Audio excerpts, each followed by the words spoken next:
وعلیکم السلام ورحمۃ اللہ۔ بسم اللہ الرحمن الرحیم۔ الحمد للہ رب العالمین، والصلاة والسلام على سید الانبیاء والمرسلین وخاتم النبیین سیدنا محمد وآلہ وصحبہ اجمعین ومن تبعهم بإحسان ودعا بدعوتهم إلى يوم الدين، أما بعد، عن أبي سعيد الخدري رضي الله عنه قال قال رسول الله صلى الله عليه وسلم: من أكل طيبا وعمل في سنة وَأَمِنَ النَّاسُ بَوَائِقَهُ دَخَلَ الْجَنَّةَ. فَقَالَ رَجُلٌ يَا رَسُولَ اللَّهِ إِنَّ هَذَا الْيَوْمَ فِي النَّاسِ لَكَثِيرٌ. فَقَالَ وَسَيَكُونُ فِي قُرُونٍ بَعْدِي أَوْ كَمَا قَالَ عَلَيْهِ الصَّلَاةُ وَالسَّلَامُ. رواه الترمذی۔ محترم بزرگوں، دوستوں اور دینی بھائیوں، ابھی میں نے آپ حضرات کے سامنے ترمذی شریف کی ایک حدیث پڑھی ہے۔ اس حدیث کے راوی ہیں حضرت ابو سعید خدری رضی اللہ عنہ۔ یہ خود بھی صحابی ہیں، ان کے والد بھی صحابی تھے اور ان کی والدہ بھی صحابیہ تھی۔ ان کا اصلی نام تھا سعد بن مالک، ان کے والد کا نام تھا مالک ابن سنان۔ غزوہ احد کے موقع پر ان کے والد حضرت مالک ابن سنان رضی اللہ عنہ کو دو شرف حاصل ہوا۔ غزوہ احد میں جب مشرکین مکہ نے حضور پاک صلی اللہ علیہ وسلم پر حملہ کیا اور اس کی وجہ سے جو خور پہنا جاتا ہے، جو زرہ پہنی جاتی ہے، اس کی کڑیاں حضور پاک صلی اللہ علیہ وسلم کے رخسار مبارک میں گھس گئی تھی۔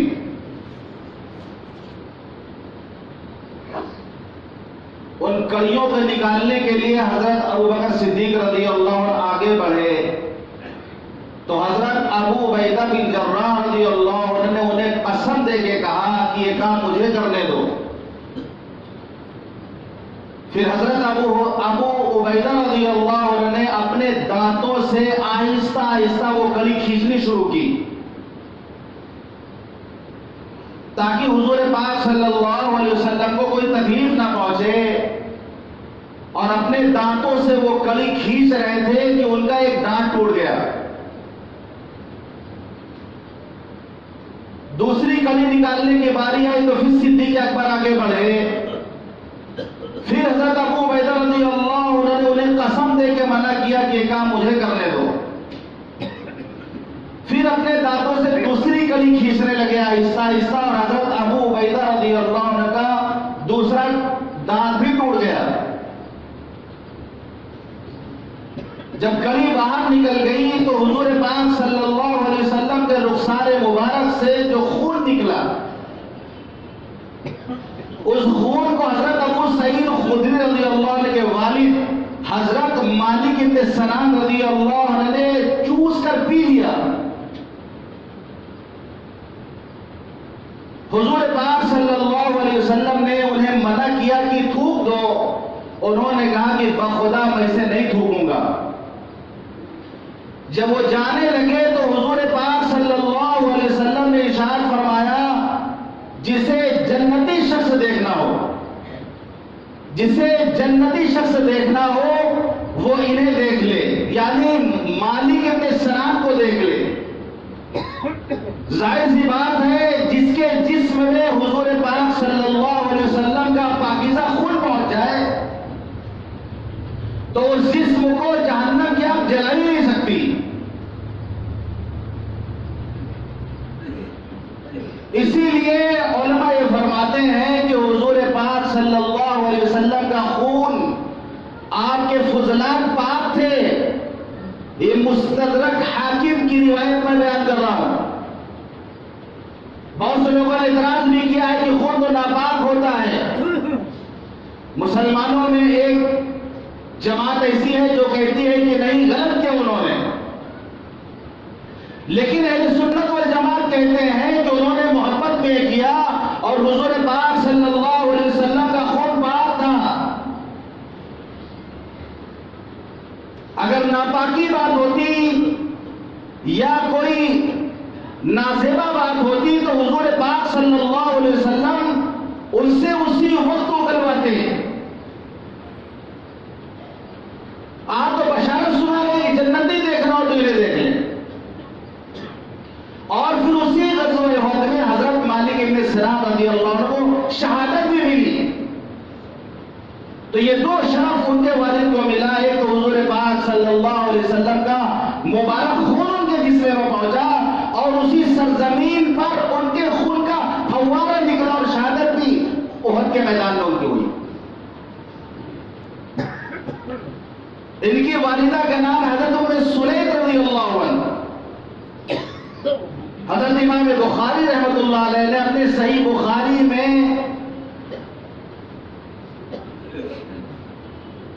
ایک باب باندھا ہے، باب ذکر ام سلیت، یعنی حضرت ام سلیت کا تذکرہ.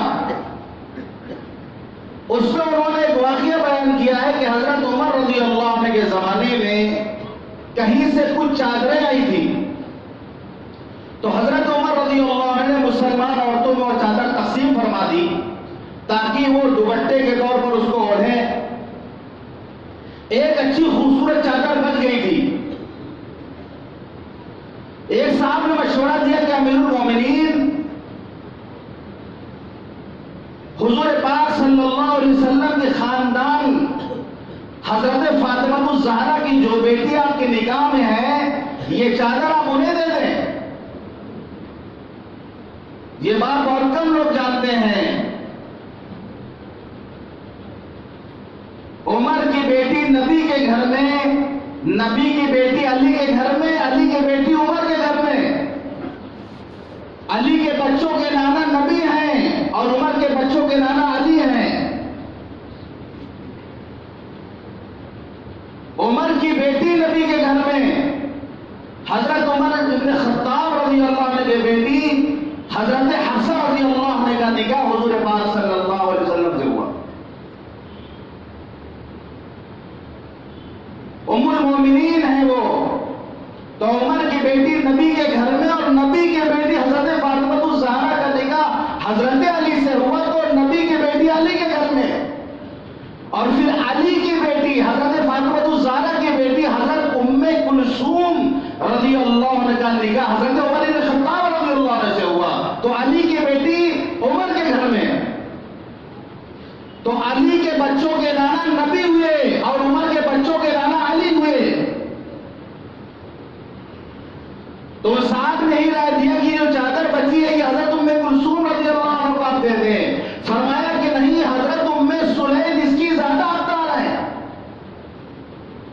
لوگوں نے کہا کون ام سلیت؟ تو فرمایا کہ وہی ام سلیت جو غزوہ احد میں مشکیزہ میں پانی بھر بھر کر جو مجاہدین کو پانی پلاتی تھی، وہی ام سلیت ہے.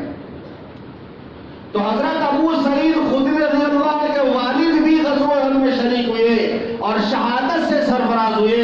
ان کی والدہ حضرت ام سلیت بھی غزوہ احد میں شریک ہوئی اور مجاہدین کو پانی پلاتی تھی وہ. اور حضرت ابو سعید خدری رضی اللہ عنہ کا حال یہ تھا کہ اتنے چھوٹے سے تھے یہ کہ 15 سال سے جن کی عمر کم تھی، جن کو واپس کیا جا رہا تھا غزوہ احد میں، جن کو واپس کیا جا رہا تھا کہ 15 سال سے چھوٹے کو واپس کیا جائے، ان واپس ہونے والوں میں حضرت ابو سعید خدری رضی اللہ عنہ بھی تھے. انہیں بھی واپس کر دیا گیا تھا.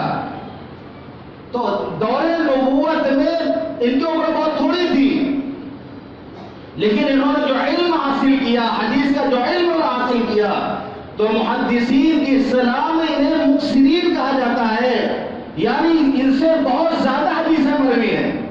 آپ حدیث کی کوئی بھی کتاب اٹھا کے دیکھیں گے، حضرت ابو سعید خدری رضی اللہ عنہ کے بہت سارے روایتیں آپ کو ملیں گی۔ تو کم عمر صحابی ہیں یہ، لیکن انہوں نے علم حاصل کیا، حدیث کا علم حاصل کیا، تو پھر مکثرین میں شامل ہوئے۔ امام بخاری رحمۃ اللہ نے واقعہ نقل کیا اپنے صحیح بخاری میں کہ حضرت عمر رضی اللہ عنہ اپنے دور خلافت میں کسی کام میں مصروف تھے۔ حضرت ابو موسیٰ اشعری رضی اللہ عنہ ان سے ملاقات کے لیے گئے۔ ملاقات کا طریقہ کیا ہے؟ اجازت دینے کا طریقہ، اسلامی طریقہ کیا ہے؟ سلام کیا جائے، اگر جواب نہ آئے دوبارہ کیا جائے، جواب نہ ملے تیسری بار سلام کیا جائے، اور تیسری بار میں جواب نہ ملے تو واپس پھر چلا ہے۔ یہ نہیں کہ بل بے بل بجائے جا رہا، اندر اجازت ملے نہ ملے پریشان کیے ہوئے ہے، گھر والا پتہ نہیں کس حال میں ہے، کیا کر رہا وہ۔ تو حضرت ابو موسیٰ اشعری رضی اللہ عنہ ملاقات کے لیے گئے۔ حضرت عمر رضی اللہ عنہ اپنے کام میں لگے ہوئے تھے، انہوں نے سلام کیا۔ حضرت عمر رضی اللہ عنہ دھیان نہیں دیا، مشغول تھے وہ۔ پھر دوسری مرتبہ اجازت لی، پھر تیسری مرتبہ اجازت لی۔ جب تیسری مرتبہ میں اجازت نہ ملی تو واپس لوٹ گئے۔ جب حضرت عمر رضی اللہ عنہ کام سے فارغ ہوئے تو ایسا ہوتا ہے کہ آدمی کسی کام میں مشغول ہوتا ہے تو کوئی نظر آ جاتا ہے کہ ہاں کوئی نظر آیا تھا، ملنے کے لیے آیا تھا کوئی، تو کہنے لگے ابو موسیٰ اشعری مجھ سے ملنے آئے تھے۔ لوگوں نے بتایا امیر المومنین کو انہوں نے 3 مرتبہ اجازت دی، جب اجازت نہیں ملی تو واپس چلے گئے وہ۔ حضرت عمر رضی اللہ عنہ نے بلایا، انہوں نے یہ بات کہی، اگر یہ کہہ دیتے کہ امیر المومنین آپ مشغول تھے، اس لیے میں واپس چلا گیا تو کوئی بات ہی نہیں تھی۔ انہوں نے یہ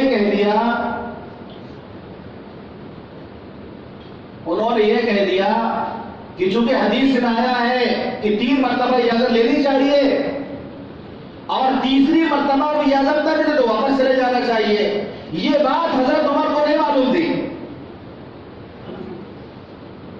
یہ بات حضرت عمر رضی اللہ عنہ نہیں معلوم تھی۔ امام بخاری رحمۃ اللہ علیہ نے کتاب الاحکام میں ایک باب یہ قائم کیا ہے کہ ہر ایک آدمی کو ہر بات معلوم ہے، ضروری نہیں ہے، اور استدلال کے طور پر، دلیل کے طور پر اس واقعے انہوں نے پیش کیا ہے صحیح بخاری میں۔ یعنی ایک آدمی کو ہر چیز کا علم ہو، تمام باتیں معلوم ہو، کوئی ضروری نہیں ہے۔ ہمارا آج اتنے بڑے مولانا، ان کو پتہ ہی نہیں ہے بات، یہ مفتی صاحب اتنے بڑے مفتی صاحب ان کے مسئلے نہیں معلوم، تو کوئی تعجب کی بات نہیں ہے، کوئی تعجب کی بات نہیں۔ اور مولانا صاحب کو، مفتی صاحب کو بھی کھل کر کہہ دینا چاہیے مجھے نہیں معلوم، چھپانے کی ضرورت نہیں ہے، آنا جانے کرنے کی ضرورت نہیں ہے۔ یہ روزمرہ کام آنے والی چیز کی اجازت لینے کی حضرت عمر رضی اللہ عنہ میں یہ بات نہیں تھی۔ حضرت عمر رضی اللہ عنہ کا معاملہ یہ تھا کہ اگر حضور پاک صلی اللہ علیہ وسلم کی وفات کے بعد اگر کوئی حدیث پیش کرتا جو ان کے علم نہ ہوتی، وہ کہتے تھے گواہ لے کر کے آؤ، تمہارے علاوہ اور کس نے اس حدیث کو سنا ہے۔ اگر گواہ نہیں ملا تو پھر حضرت عمر کا درہ چلتا تھا کہ اب حضرت ابو موسیٰ اشعری سے کہنے لگے کہ حدیث تم نے جو نقل کی ہے گواہ لے کر کے آؤ۔ وہ جانتے تھے حضرت عمر رضی اللہ عنہ مزاج، بھاگے بھاگے مسجد نبی میں گئے حضرت ابو موسیٰ اشعری رضی اللہ عنہ، دیکھا کہ حضرت ابی بن کعب رضی اللہ عنہ کی مجلس لگی ہوئی ہے، صحابہ کی مجلس میں بیٹھے ہوئے ہیں۔ حضرت ابی بن کعب رضی اللہ عنہ بہت بڑے صحابی ہیں، سید الانصار ان کا لقب ہے۔ اقرؤہم ابی، حضور پاک صلی اللہ علیہ وسلم کے بارے میں فرمایا کہ تم میں ابی بن کعب سب سے بڑے قاری ہیں، قرآن کے سب سے بڑے قاری ابی بن کعب۔ کہ ایک مرتبہ حضور پاک صلی اللہ علیہ وسلم نے اسے ارشاد فرمایا کہ ابی بن کعب اللہ نے مجھے حکم دیا ہے کہ میں تمہیں سورہ لم یکن پڑھ کر سناؤں۔ تو حضرت ابی بن کعب نے سوال کیا، اللہ کے رسول کیا اللہ نے میرا نام لیا ہے؟ کیا اللہ نے میرا نام لے کے کہا ہے؟ تو آپ نے فرمایا ہاں، اللہ نے تمہارا نام لے کے کہا ہے، تمہارا نام لے کے کہا ہے کہ میں تمہیں سورہ لم یکن پڑھ کر سناؤں۔ رونے لگے حضرت ابی بن کعب خوشی سے۔ یہ شرف کی بات ہے، یہ فخر کی بات ہے کہ اللہ ان کا نام لے کر اللہ ان کا تذکرہ کرے، اپنے محبوب سے تذکرہ کرے کہ ابی بن کعب کو فلاں سورت پڑھ کر کے سناؤ۔ ان کی مجلس لگی ہوئی تھی، بھاگے بھاگے حضرت ابو موسیٰ اشعری گئے، کہنے کہ بھائی یہ بتاؤ کہ وہ حدیث جو ہے اجازت لینے کی 3 دفعہ اگر اجازت نہ ملے تو واپس چلا جائے، کس کو معلوم ہے حدیث؟ تو حضرت ابی بن کعب رضی اللہ عنہ فرمایا کہ اس مجلس میں کون ایسا جس کے بات نہیں معلوم؟ سب کو تو معلوم ہے یہ۔ ارے حضرت عمر رضی اللہ عنہ نہیں معلوم، گواہ مانگے ہیں وہ۔ تو حضرت ابی بن کعب رضی اللہ عنہ نے کہا جو سب سے کم عمر کا لڑکا میری مجلس میں ہے میں اس کو گواہی کے لیے بھیجتا ہوں، اور حضرت ابو سعید خدری رضی اللہ عنہ کو گواہی کے لیے انہوں نے بھیجا۔ یہ چھوٹی سی عمر کے صحابی تھے حضرت ابو سعید خدری رضی اللہ عنہ، یہ بتانے کے لیے کہ اس بات کو کوئی چھوٹے سے عمر کا ایک بچہ بھی جانتا ہے، لیکن ہر آدمی کو ہر بات معلوم ہو یہ ضروری نہیں ہے۔ تو یہی حدیث کے راوی ہیں جو حدیث میں نبی ترمذی کے پڑھی ہے، اس حدیث کے راوی حضرت ابو سعید خدری رضی اللہ عنہ یہ روایت کرتے ہیں کہ حضور پاک صلی اللہ علیہ وسلم نے ارشاد فرمایا من اکل طیبا وعمل فی سنۃ وامن الناس بوائقہ دخل الجنہ۔ من اکل طیبا، جس نے حلال اور پاکیزہ مال کھایا، وعمل فی سنۃ، اور سنت کے مطابق اس نے عمل کیا، وامن الناس بوائقہ، اور لوگ اس کی زیادتی سے محفوظ اور مامون رہے، دخل الجنہ، وہ جنت میں داخل ہو گیا۔ شارٹ کٹ راستہ جنت میں جانے کا حضور پاک صلی اللہ علیہ وسلم بتا رہے ہیں، شارٹ کٹ راستہ۔ 3 باتیں ارشاد فرمائی کہ جو 3 کام کر لے دخل الجنہ، وہ جنت میں داخل ہو گیا۔ من اکل طیبا، طیب پاکیزہ مال اس نے کھایا، وعمل فی سنۃ، سنت کے مطابق اس نے زندگی گزاری، وامن الناس بوائقہ، اس کی ظلم اور زیادتی سے دوسرے لوگ محفوظ رہے، دخل الجنہ، وہ جنت میں داخل ہو گیا۔ فقال رجل یا رسول اللہ صلی اللہ علیہ وسلم، ایک آدمی نے اس وقت مجلس سے سوال کیا، اللہ کے رسول ان ھذا اليوم فی الناس لکثیر، آج کل تو ایسے بہت سارے لوگ ہیں جن میں اتنی باتیں پائی جاتی ہیں۔ آج کے زمانے میں حضور پاک صلی اللہ علیہ وسلم کے زمانے میں ایسے بہت لوگ ہیں، جماعت کی جماعت ہے، بھرے پڑے ہیں لوگ جن میں اتنی باتیں پائی جاتی ہیں۔ آپ نے فرمایا وَسَيَكُونُ فِي قُرُونٍ بَعْدِي، میرے بعد کا جو زمانہ آئے گا اس میں بھی ایسے لوگ ہوں گے، صرف اسی زمانے میں نہیں، بعد کے زمانوں میں بھی ایسے اللہ کے بندے ہوں گے جن کے اندر یہ 3 صفات ہوں گی، جو ایک لقمہ کھائیں گے تو اس کو اٹھانے سے پہلے یہ سوچیں گے کہ حرام کا لقمہ ہے کہ حلال کا لقمہ ہے۔ اس سے پہلے میں حلال کمائی کی فضیلت بھی بتا چکا ہوں، اور حرام مال سے بچا جائے، احتیاط کیا جائے، اس پر بھی بیان کر چکا ہوں۔ بہت زیادہ اہتمام کی ضرورت ہے، اپنی غذا کے بارے میں غور کرنے کی ضرورت ہے، فکر کرنے کی ضرورت ہے، اس لیے کہ حدیث میں آتا ہے ان اللہ طیب لا يقبل الا طیبا، اللہ پاک ہے اور پاک چیز ہی کو اللہ قبول کرتا ہے۔ حضرت سفیان ثوری رحمۃ اللہ علیہ بہت بڑے محدث بھی ہیں، فقیہ بھی ہیں، بزرگ بھی ہیں، وہ کہتے ہیں کہ اگر کپڑے میں ناپاکی نجاست لگ جائے تو اس کو پیشاب سے نہیں دھویا جا سکتا، پیشاب کے دھونے سے وہ ناپاکی پاک نہیں ہو جائے گی۔ اسی طریقے سے حرام مال سے صدقہ کرو گے تو مال حلال نہیں ہوگا. بعض لوگ سمجھتے ہیں حرام کما رہے ہیں، مسجد میں لگوا دے رہے ہیں، غریبوں کو کھانا کھلا دے رہے ہیں، کمبل بٹوا دے رہے ہیں ٹھنڈ کے موسم میں، تو ہمارا حرام بھی ہمارے لیے حلال ہو گیا. پہلی حدیث ترمذی شریف کی، لا تقبل صلاة بغیر طہور ولا صدقۃ من غلول. بغیر وضو کے نماز قبول نہیں ہوتی. کوئی اگر بغیر وضو کے نماز پڑھے، پاکی کے بغیر کوئی نماز پڑھے، اس کی نماز قبول نہیں ہوتی. اور حرام مال سے کوئی صدقہ کرے، ولا صدقۃ من غلول، حرام مال سے اگر کوئی صدقہ کرے تو وہ صدقہ قبول نہیں ہوگا.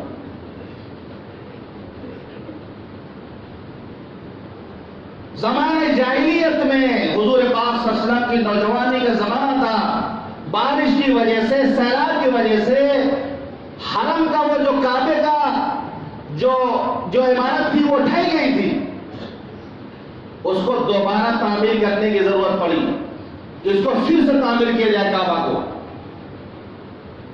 تو قریش مکہ نے ایک میٹنگ بلائی. سب مکے والوں نے اکٹھا کیا ہے کہ میٹنگ کی ان لوگوں نے، اور کہنے لگے کہ بھائی دیکھو، ہم لوگ تو مال لوٹ بھی لیتے ہیں اور جوا میں بھی مال جیت جاتے ہیں، تو بیت اللہ کو تعمیر کرنا ہے. جس کے پاس حلال مال ہو خالی وہی چندہ دے بس. وہ لوٹ کھسوٹ والا اور جو ہے جوا والا پیسہ، حرام کا کوئی پیسہ نہیں دے گا. اس وقت بڑے سچے لوگ ہوا کرتے تھے. اللہ نے اس سرزمین کو نبوت کے لیے چنا کیونکہ بہت بڑے سچے تھے. آج کا زمانہ ہوتا حرام والے بھی ملا دیتے، کون جان پائے گا کہ حرام ہے کہ حلال ہے. ان لوگوں نے یہی کہا کہ بھائی جس کے پاس حلال مال ہو بس وہی چندہ دے گا. مال اکٹھا ہوا، حرام کسی نے نہیں ملایا. سب نے چندہ جو حلال جن کے پاس تھا ان لوگوں نے چندہ دیا. جو لوگ حج یا عمرہ کرنے گئے ہوں، یا آپ نے تصویر میں دیکھا ہوگا حتیم کا وہ حصہ جو ایک دیوار گولائی میں آپ کو نظر آئے گی، وہ کعبے کا حصہ ہے. جو اس میں داخل ہو گیا وہ کعبے کے اندر داخل ہو گیا. لیکن جب انہوں نے دیکھا کفار قریش نے کہ ہمارے پاس چندہ کم ہوا، پیسہ کم ہے اور تعمیر میں زیادہ پیسہ لگے گا، تو حرام نہیں ملایا، اتنا حصہ الگ کر دیا، پہلے دیوار اٹھا دی. مال حلال لگے گا تو اتنا حصہ ان لوگوں نے حتیم کو اگر شامل کرتے ہو تو ان کے پاس اتنا بجٹ نہیں تھا، وہ بجٹ سے باہر تھا، تو حصہ انہوں نے باہر کر دیا، پہلے سے دیوار اٹھا دی. آج تک حتیم کا حصہ باہر نظر آتا ہے، سینے تک کا وہ دیوار ہے اور نظر آتا ہے گولائی میں. آپ کو حتیم اس کو کہتے ہیں. کیوں الگ ہے؟ اس لیے کہ جب انہوں نے تعمیر کی تو ان کے پاس اتنا پیسہ نہیں تھا. سوچنے کی بات ہے، غور کرنے کی بات ہے. کفار قریش، مشرکین قریش وہ بھی جانتے تھے کہ بیت اللہ کی تعمیر حرام مال نہیں لگانا چاہیے. کم حصہ کر دیا بیت اللہ کا لیکن حرام مال نہیں لگایا. آج ہمارے یہاں ماشاءاللہ مسجدوں کو سجانے کے لیے، مسجدوں کو سنوارنے کے لیے، مسجدوں کو خوبصورت بنانے کے لیے حلال بے سبحان اللہ، حرام دے سبحان اللہ. پورا محلہ جانتا ہے کہ آدمی حرام کماتا ہے، لیکن اس نے پیسہ دیا، نہ لینے والوں کا اعتراض، نہ نماز پڑھنے والوں کا اعتراض. اعتراض کرنا چاہیے. جن کے بارے میں آپ کو معلوم ہے یہ حرام کماتا ہے، اگر وہ مسجد میں چندہ دیتا ہے، سارے مصلیوں کا اعتراض کرنا چاہیے. جیسے قربانی میں 7 حصہ ہوگا، اگر ایک کا مال حرام ہوگا کسی کو قربانی قبول اللہ نہیں کرے گا. پورے مسجد کے نمازیوں کھڑا ہونا چاہیے اور کہنا چاہیے آدمی حرام کماتا ہے، یہ مسجد میں پیسہ دے گا تو ہمارا پیسہ بھی اس کے ساتھ خراب ہوگا. احتجاج کرنا چاہیے اس کے خلاف. جن کے بارے میں آپ جانتے کھلم کھلا جو حرام کماتا ہے، جن کو ہر آدمی جانتا ہے کہ حرام کماتا ہے، اگر وہ آپ کے ساتھ مسجد کے تعمیر میں، مسجد کے کام میں اگر وہ چندہ دیتا ہے تو سارے مصلیوں کو اس کے خلاف احتجاج کرنا چاہیے کہ اس کا پیسہ اگر ہمارے پیسے میں ملے گا تو ہمارا پیسہ بھی نہیں قبول ہوگا. جیسے کہ 7 حصے میں سے اگر ایک کا حرام مال ملا تو کسی کی قربانی اللہ قبول نہیں کرے گا. آپ فتویٰ کتاب اٹھا کے دیکھ لیا. آج کے مسلمان اس چیز کو نہیں سمجھتا، کفار قریش اس چیز کو سمجھتے تھے.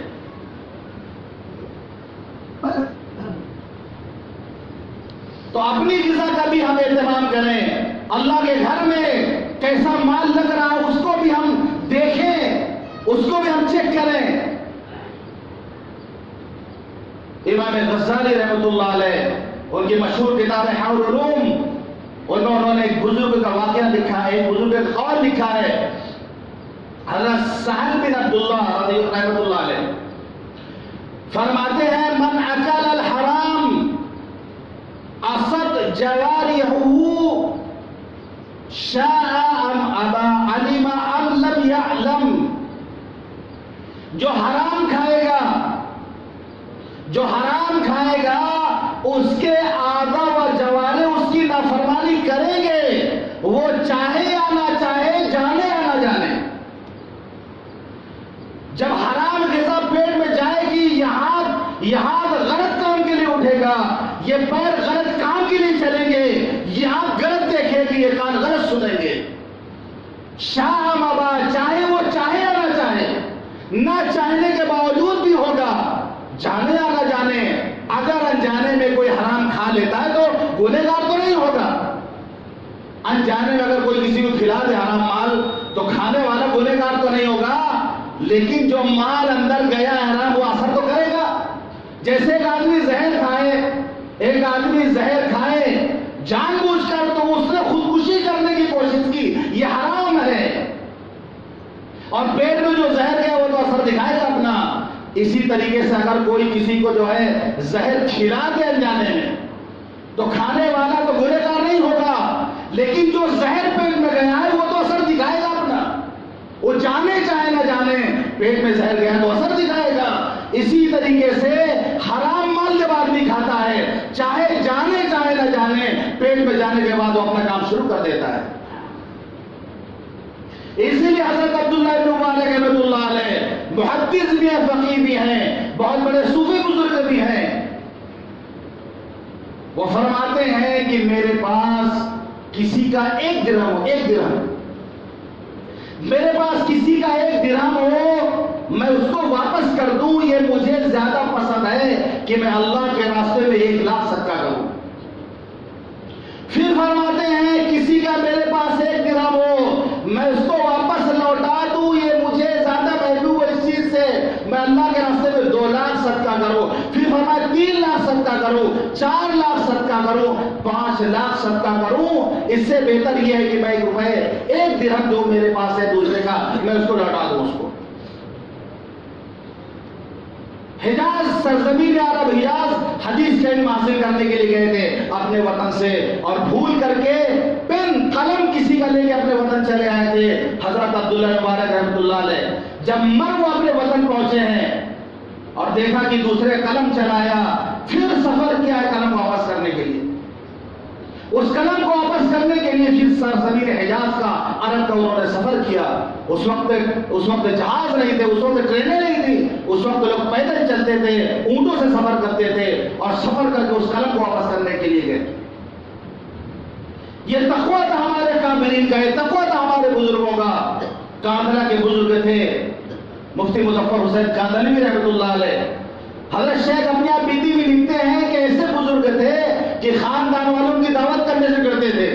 اگر مشتبہ مال بھی ہوتا تھا تو فوراً ٹھنڈی ہو جاتی تھی. مشتبہ مال بھی اگر کسی نے کھلا دیا، شبہ والا، یعنی حرام حلال نہیں پتا، شبہ والا مال بھی اگر کسی نے دعوت میں کھلا دیا تو ان کی وومیٹنگ ہو جاتی تھی، کھائے کر دیتے تھے اور پتہ چل جاتا تھا اس کا مال حرام والا ہے. خاندان میں ڈر کے ماروں کو کوئی دعوت نہیں کرتا تھا. شاہ عبد العزیز محدث دہلوی رحمۃ اللہ علیہ کے شاگرد تھے. دہلی میں جس زمانے میں پڑھا کرتے تھے، روٹی کھاتے تھے، سالن نہیں کھایا کرتے تھے. لوگوں نے کہا کہ حضرت آپ سالن کیوں نہیں کھاتے؟ فرماتے کہ دہلی کے ہوٹلوں میں جو سالن تیار ہوتا ہے اس میں آم پڑتا ہے، سوکھا آم، امچور ڈالتے ہیں، کھٹائی ڈالتے ہیں وہ لوگ. اور ہندوستان میں، دہلی میں جو آم کی جو اس وقت جو باغات کی خریداری ہوتی ہے وہ شریعت کے خلاف ہوتی ہے.